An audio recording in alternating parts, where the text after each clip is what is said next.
ഗണേഷി, നമസ്കാരം. നമസ്കാരം. മോദിക്ക് ശേഷം ആര് ഇന്ത്യ ഭരിക്കും? ചോദിക്കുന്നത് രാഹുൽ ഗാന്ധി ഇന്ത്യ മുന്നണി അധികാരത്തിൽ വരും, രാഹുൽ ഗാന്ധി പ്രധാനമന്ത്രിയാകും എന്ന ഉത്തരത്തിന് വേണ്ടിയിട്ടല്ല. BJP-യിൽ അടുത്ത പ്രധാനമന്ത്രി സ്ഥാനാർത്ഥി ആരായിരിക്കും? അല്ലെങ്കിൽ അടുത്ത തവണ കൂടി നരേന്ദ്രമോദി ആണെങ്കിൽ അത് കഴിഞ്ഞാൽ ആരായിരിക്കും പ്രധാനമന്ത്രി സ്ഥാനത്തേക്ക് വരിക? BJP പറ്റി പറയുമ്പോൾ ഇപ്പോൾ ഒരുപാട് നേതാക്കന്മാർ നല്ല രീതിയിൽ പ്രവർത്തിക്കുന്നവർ BJP-യിൽ ഉണ്ടെന്ന് നമുക്ക് കാണാൻ സാധിക്കും. ഇപ്പോൾ തന്നെ ദേവേന്ദ്ര ഫഡ്നാവിസിനെ പോലെ ആൾക്കാർ, അദ്ദേഹം ഇപ്പോൾ മഹാരാഷ്ട്ര മുഖ്യമന്ത്രിയായി. യോഗി ആദിത്യനാഥ്, അദ്ദേഹത്തിൻ്റെ പേര് നമുക്ക് വിട്ടുപോകാൻ പറ്റില്ല. കാരണം ഇപ്പോൾ തന്നെ 2 ടേം കണ്ടിന്യൂസ് ആയിട്ട് ഉത്തർപ്രദേശിൽ BJP അധികാരത്തിൽ എത്തിയിട്ടുണ്ട്. പിന്നെ ആസാമിൽ നിന്ന് ഹെമന്ത് ബിശ്വ ശർമ്മ, അദ്ദേഹവും നല്ല രീതിയിൽ പ്രവർത്തിക്കുന്നുണ്ട്. അത് മാത്രമല്ല, ഈ കഴിഞ്ഞ ഇടയ്ക്ക് അവിടെ ബൈ ഇലക്ഷൻ നടന്നിരുന്നു ആസാമിൽ. 70% മുസ്ലിങ്ങളുള്ള കോൺസ്റ്റിറ്റ്യുവൻസിയിൽ BJP ജയിക്കണ ആ അവസ്ഥ വരെ എത്തി ആസാമിൽ. അപ്പോൾ ഇവരൊക്കെ ഒരുപാട് ഗാലക്സി ഓഫ് ലീഡേഴ്സ് BJP-ക്ക് ഉണ്ട്. അവർ വളരെ പ്രോമിസിംഗ് ആണ്. അതിനകത്ത് പലരും കോൺഗ്രസിൽ നിന്ന് വന്നവരുണ്ട്, അതിനകത്ത് ജ്യോതിരാദിത്യ സിന്ധ്യയെ പോലുള്ള ആൾക്കാരുണ്ട്. എല്ലാവരും പൊട്ടൻഷ്യൽ PM കാൻഡിഡേറ്റ്സ് ആണ്. പ്രത്യേകിച്ച് ഒരു കുടുംബമല്ലല്ലോ ഈ പാർട്ടിയെ ഭരിക്കുന്നത്. അതുകൊണ്ട് തന്നെ എല്ലാവരും ഒരു കണ്ടന്റേഴ്സ് ആണ്. ഇവരെല്ലാവരും പ്രൂവൻ എക്സ്പീരിയൻസും ഉണ്ട് ഇവർക്ക്. അതെ, എന്തുകൊണ്ട് ഒരു പേരിലേക്ക് നമുക്കത് എത്താൻ പറ്റുന്നില്ല? ഇപ്പോൾ ഞാൻ ചോദിക്കാനുള്ള കാര്യം കുറേ കാലം കൊണ്ട് കേട്ടതാണ്. മോദിക്ക് ശേഷം RSSന് താല്പര്യം യോഗിയെ പ്രധാനമന്ത്രിയാക്കാനാണ്. അതിനു വേണ്ടിയിട്ടാണ് യോഗി എത്രത്തോളം ഒരു സമയത്ത് BJP പ്രൊമോട്ട് ചെയ്തുകൊണ്ടിരുന്നതെന്ന് നമ്മൾ കേട്ടിട്ടുണ്ട്. ഉത്തർപ്രദേശിൽ വലിയ വികസന പേമാരി പെയ്യിക്കുന്നു എന്നൊക്കെയാണ് അവകാശപ്പെട്ടുകൊണ്ടിരുന്നത്. പക്ഷേ പിന്നീട് കേട്ടു യോഗിയോട് മോദിക്ക് വലിയ താല്പര്യമൊന്നുമില്ല, ഇവർ തമ്മിൽ അത്യാവശ്യ ഇടച്ചിലാണ് എന്ന്. അപ്പോൾ യോഗിയുടെ പല വീഡിയോകൾ നമ്മൾ കണ്ടുള്ളൂ. അതായത് യോഗിയെ അടുത്ത് പരാതി പറയാൻ ചെല്ലുന്ന ആളുകളെ കസേരയിട്ടിരുത്തിയിട്ട് മുഖ്യമന്ത്രി അവർക്കിടയിലേക്ക്, രാജാവ് ജനങ്ങളിലേക്ക് ഇറങ്ങി വരുന്ന ഒരു സമ്പ്രദായം അവിടെ ഏർപ്പെടുത്തി. PR വർക്കിൻ്റെ ഭാഗമായിരിക്കാം, എനിക്കറിയില്ല. അവിടെ അതിൽ കൂടുതലും തട്ടമിട്ട ആളുകളൊക്കെ കസേരയിലിരിക്കുന്ന വിഷ്വൽസൊക്കെ ഉണ്ട്. അവരവിടെ ചെല്ലുന്നു, അദ്ദേഹം ചെല്ലുമ്പം ഇവർ എഴുന്നേക്കരുത്, അവിടെ ഇരിക്കുകയെ ചെയ്യാവൂ, ഇരുന്നുകൊണ്ട് ജനങ്ങൾ കാര്യം പറയണം. അതൊരു വലിയ ജനസേവകൻ്റെ ഒരു മുഖചിത്രം കൊണ്ടുവന്നു. പിന്നെ ചില സംഭവങ്ങൾ നമുക്കറിയാം, ഉത്തർപ്രദേശുമായി ബന്ധപ്പെട്ട് ചില മനുഷ്യ മനസ്സാക്ഷിക്ക് നിരക്കാത്ത കുറേ സംഭവങ്ങൾ അദ്ദേഹത്തിനൊരു ബാഡി ഒക്കെ ഉണ്ടാക്കി കൊടുത്തു. അപ്പോൾ യോഗി ആദിത്യനാഥ് എന്ന് പറയുന്ന ആളുടെ കരിയർ നമ്മൾ പരിശോധിക്കുകയാണെങ്കിൽ അദ്ദേഹത്തിന്, അല്ലെങ്കിൽ അദ്ദേഹത്തിൻ്റെ ക്വാളിഫിക്കേഷനുള്ള ആളാണ്, എഡ്യൂക്കേറ്ററാണ്. പക്ഷേ അതൊരു സന്യാസിയായി എന്നത് BJP-യെ സംബന്ധിച്ചിടത്തോളം അതൊരു പ്ലസ് പോയിന്റ് ആയിട്ടാണ് അവർ കണക്കുന്നത്. പക്ഷേ സാധാരണക്കാർക്ക്, കേരളത്തിലെ ജനങ്ങളെ സംബന്ധിച്ചിടത്തോളം വീണ്ടും ഒരു സന്യാസി പ്രധാനമന്ത്രിയാകുന്നു, ഈ ഹൈന്ദവ രാഷ്ട്രം കെട്ടിപ്പടുക്കാനുള്ള ശ്രമമായിരിക്കും എന്നൊക്കെ ചിന്തിക്കും. അപ്പം മോദിക്ക് ശേഷം യോഗി എന്ന് പറയുന്ന ഒരു കേട്ടൊരു സന്ദേശമുണ്ട്, അത് ഇന്നും നിലനിൽക്കുന്നുണ്ടോ? ഉറപ്പായിട്ടും. കാരണം ഒന്ന്, RSSന് അല്ലെങ്കിൽ BJP-ക്ക് ഒരാളെ പ്രധാനമന്ത്രി സ്ഥാനാർത്ഥിയായി പ്രൊജക്റ്റ് ചെയ്യണമെങ്കിൽ 1 വർഷം പോലും വേണ്ട എന്നാണ് എൻ്റെ അഭിപ്രായം. പ്രത്യേകിച്ച് മോദി വെറും ഗുജറാത്തിലെ ഒരു മുഖ്യമന്ത്രി മാത്രമായിരുന്നു.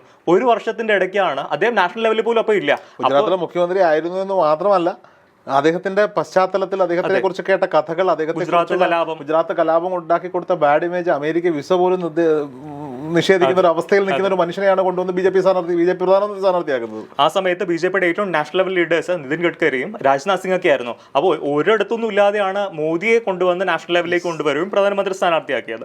അപ്പോൾ യോഗിയാണ് ഇപ്പോൾ BJP-യെ സംബന്ധിച്ചിടത്തോളം ഏറ്റവും ഫേവറബിൾ ആയിട്ടുള്ള നിൽക്കുന്ന ആൾ യോഗിയാണ്. BJP-ക്ക് ഒരു സ്ട്രാറ്റജി ഉണ്ട്, അത് ഹിന്ദുത്വ പ്ലസ് ഡെവലപ്മെന്റ് ആണ്.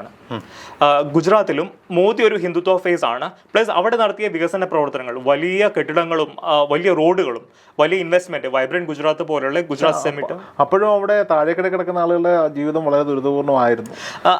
അങ്ങനെയുണ്ട്.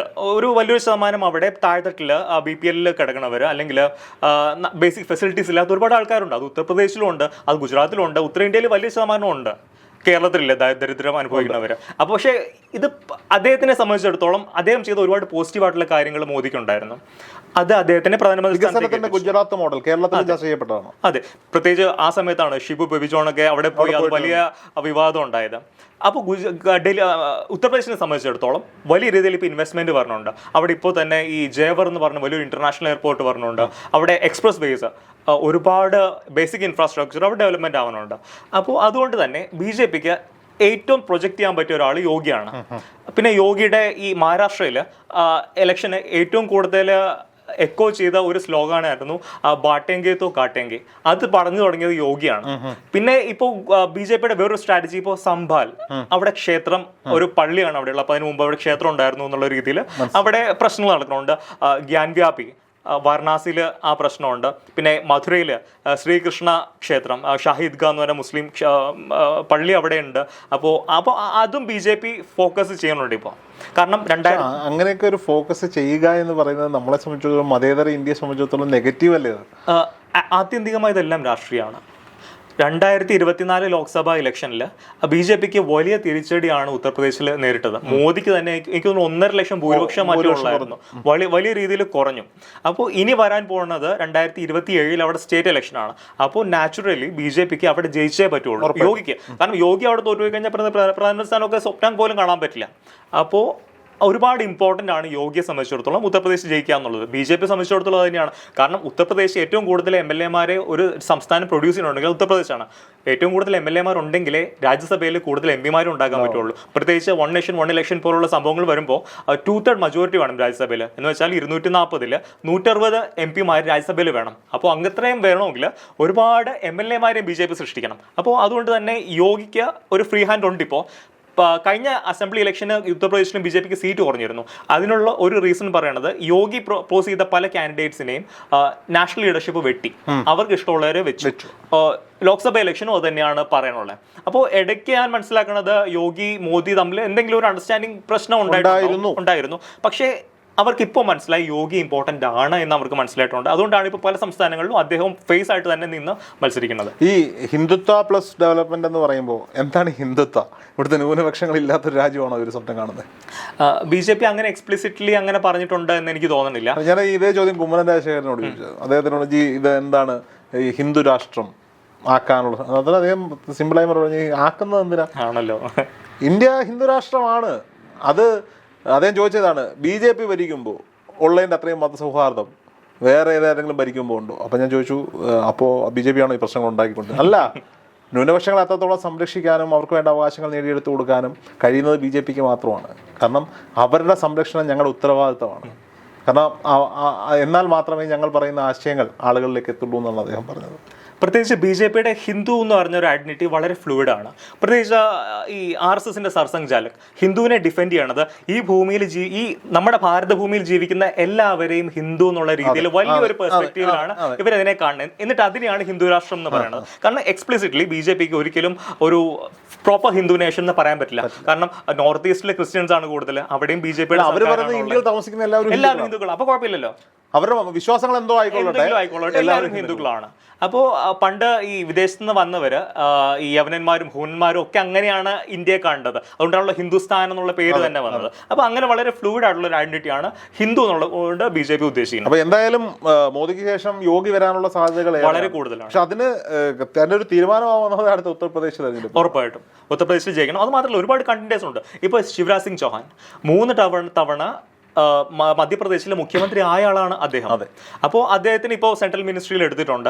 പക്ഷേ അദ്ദേഹം വളരെ ഇമ്പോർട്ടൻ്റ് ആയിട്ടുള്ള ഒരാളാണ്. പിന്നെ ധർമ്മേന്ദ്ര പ്രധാൻ, നിതിൻ ഗഡ്കരിയുടെ പേര് നേരത്തെ പറഞ്ഞുകൊണ്ടേ, നിതിൻ ഗഡ്കരിയും അശ്വിനി വൈഷ്ണവും കാണിച്ച വികസന മാതൃകകൾ നമ്മുടെ മുന്നിൽ കിടക്കണം. ഇവർ മത്സരമുണ്ടോ എന്ന് പലപ്പോഴും നമ്മൾ ശ്രദ്ധിക്കണം. ഒരു റെയിൽവേ ഒരു വികസനം വെക്കുമ്പോൾ ചെക്ക് വെക്കുന്ന പോലാണ് നാഷണൽ ഹൈവേ വികസനം ഉണ്ടാകുന്നത്. പക്ഷേ ഈ പേരുകളിലേക്കൊന്നും പ്രധാനമന്ത്രി സ്ഥാനാർത്ഥിമാർ എത്തുന്നില്ല. ഇതെല്ലാം ഒരു സന്യാസത്തിൻ്റെയോ എന്തിൻ്റെയെങ്കിലും ഒക്കെ ഒരു ബാക്ക്ഗ്രൗണ്ട് ഉള്ള ഒരാളിലേക്കാണ് പോകുന്നത്. മോദിയുടെ വഴികൾ, മോദി കാഷായം ധരിച്ച് നടന്നില്ലെങ്കിലും അദ്ദേഹം ഒരു സന്യാസിയായ രാഷ്ട്രീയക്കാരനാണെന്ന് എല്ലാവർക്കും അറിയാം. ഇപ്പുറത്ത് യോഗി കാഷായം ധരിച്ച് ഞാൻ സന്യാസി തന്നെയാണ് എന്ന് പറഞ്ഞ് നടക്കുന്ന അത്രയും എഡ്യൂക്കേറ്റഡ് ആയിട്ടുള്ള ഒരു മനുഷ്യൻ. പക്ഷെ അദ്ദേഹത്തിൻ്റെ ഈ ബുൾഡോസർ രാഷ്ട്രീയമൊക്കെ ഉണ്ടല്ലോ, അതൊക്കെ ആളുകൾക്ക് മൊത്തത്തിൽ അദ്ദേഹത്തിന് രാജ്യത്തിൻ്റെ ഭരണം പിടിച്ചേൽപ്പിക്കുമ്പോൾ ഉത്തർപ്രദേശിൽ കാണിച്ച ഈ ബുൾഡോസർ രാഷ്ട്രീയമൊക്കെ ഒരു ജനാധിപത്യ രാഷ്ട്രത്തിൽ എഴുതപ്പെട്ട ഭരണഘടനയും ഏറ്റവും മഹത്തരമായ ഭരണഘടനയും നിയമവ്യവസ്ഥയൊക്കെ നിലനിൽക്കുന്ന ഒരു രാജ്യത്ത് അദ്ദേഹത്തെ പോലെ ഒരാളെ പ്രധാനമന്ത്രി സ്ഥാനാർത്ഥിയാക്കാൻ BJPയും RSSും തയ്യാറാവും. RSSനെ സംബന്ധിച്ചിടത്തോളം എപ്പോഴും ഇവർ പ്രിഫർ ചെയ്യണേ ഒരു പ്രചാരക് ടൈപ്പ് ബാക്ക്ഗ്രൗണ്ട് ഉള്ള ആളാണ്. പ്രത്യേകിച്ച് അടൽ ബിഹാരി വാജ്പേയി അദ്ദേഹത്തിന്റെ ഫാമിലിയിലായിരുന്നു, മോദിക്ക് ഫാമിലി ഇല്ല. കാരണം അതിനകത്ത് ഒരു അഡ്വാൻറ്റേജ് ഉണ്ട്, കറപ്ഷൻ.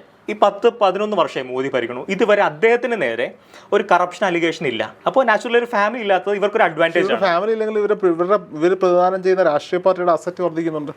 അത് നാച്ചുറലി അവർക്ക് ഫണ്ടും അത് ഇപ്പോൾ നമ്മൾ ബോണ്ടിന്റെ കാര്യമൊക്കെ പറഞ്ഞ പോലെ അവർക്ക് പാർട്ടി രക്ഷപ്പെടുന്നുണ്ട്. പക്ഷേ എപ്പോഴും അലിഗേഷൻ ഒരു ഇൻഡിവിജ്വലിലേക്ക് വരണില്ല. വലിയ സ്കെയിലിൽ അഴിമതിയൊന്നും നടന്നതായിട്ട് ഇപ്പോൾ നമുക്ക് റിപ്പോർട്ട്സ് ഇല്ല. ഇപ്പം ഞാൻ ഉദാഹരണം എടുക്കാം, ഒരു MLA പോലും ഇല്ലാത്ത, ആകെ ഒരു MP ഇപ്പം മാത്രം ഉണ്ടായ കേരള BJPയുടെ തിരുവനന്തപുരത്ത് ഓഫീസ് പോയി കണ്ട AKG ഭവനോ ഇന്ദിരാഭവനോ ഒന്നും അല്ല. അതിൻ്റെ മുന്നിൽ ഭാവിയിൽ കേരളത്തിൽ ഒരു മുഖ്യമന്ത്രി ഉണ്ടാകുമെന്നും ആ മുഖ്യമന്ത്രിക്ക് ഞങ്ങൾ ഓഫീസ് റെഡിയാക്കിയിട്ട് തുറന്നിട്ടേക്കാണ്, അവിടെ മുഖ്യമന്ത്രിക്ക് ഇരിക്കാനുള്ള ഓഫീസ് വരെ അവർ തയ്യാർ ചെയ്തിട്ടിരിക്കുകയാണ്. അത്രത്തോളം അസറ്റും ഫണ്ടും അവർ പ്രത്യേകിച്ച് നാഷണൽ പാർട്ടിയാണ്, രാജ്യം ഭരിക്കുന്ന പാർട്ടിയാണ്, കണ്ടിന്യൂസ്ലി ഇനി അടുത്ത കാലത്തൊന്നും ഇത് തോക്കുമെന്ന് നമുക്ക് അറിയാനും പാടില്ല. അപ്പോൾ അങ്ങനെ ഒരു അവസ്ഥയിൽ ഒരുപാട് ഡൊണേഷൻസ് ബി ജെ പി കിട്ടുന്നുണ്ട് ഉറപ്പായിട്ടും. അപ്പോൾ MLA ഉണ്ടോ MP ഉണ്ടോ എന്നൊന്നും ബാധിക്കണില്ല. വലിയ ഓഫീസുകൾ, ജില്ലാ കമ്മിറ്റി ഓഫീസുകൾ തന്നെ എന്ത് വലുതാണ് ബി ജെ പിയുടെ സംസ്ഥാന ഓഫീസ്. അപ്പോൾ ഇൻഫ്രാസ്ട്രക്ചർ ഡെവലപ്മെന്റ് BJP വലിയ രീതിയിൽ കേരളത്തിൽ നടക്കുന്നുണ്ട്. കാരണം കേരളം എന്ന് പറഞ്ഞാൽ അവരുടെ ഒരു ടാർഗറ്റ് കൂടെയാണ്. 10-20% വോട്ടുണ്ട്. അത് വിന്നബിലിറ്റിയിലേക്ക് കൺവേർട്ട് ചെയ്യാന്ന് വെച്ചാൽ അധികം പാടുള്ള ഇതല്ല. അപ്പോൾ അത് സെറ്റ് അസൈഡ്. പിന്നെ BJPക്ക് ഒരുപാട് ഇപ്പോൾ ഹിമന്ത് ബിശ്വ ശർമ്മ, അദ്ദേഹം കോൺഗ്രസിൽ നിന്ന് വന്ന ആളാണ്. പ്രത്യേകിച്ച് ഇവരെല്ലാവരും ഒരു ഹിന്ദുത്വ പ്ലസ് ഡെവലപ്മെന്റ് മോഡലിലാണ് ഇവർ വർക്ക് ചെയ്യുന്നത്. ഓക്കെ, എന്തായാലും ഹിന്ദുത്വ പ്ലസ് ഡെവലപ്മെന്റ് നരേന്ദ്രമോദി വന്ന വഴിയിലൂടെ വരാൻ നമ്മളൊക്കെ സാധ്യത കാണുന്നത് RSSനും എതിർപ്പില്ലാത്ത ആളെന്ന രീതിയിൽ യോഗി ആദിത്യനാഥ് തന്നെയായിരിക്കും. കണ്ടറിയാം കുറച്ച് നാളുകൾ കൂടി എന്താകും അവസ്ഥ.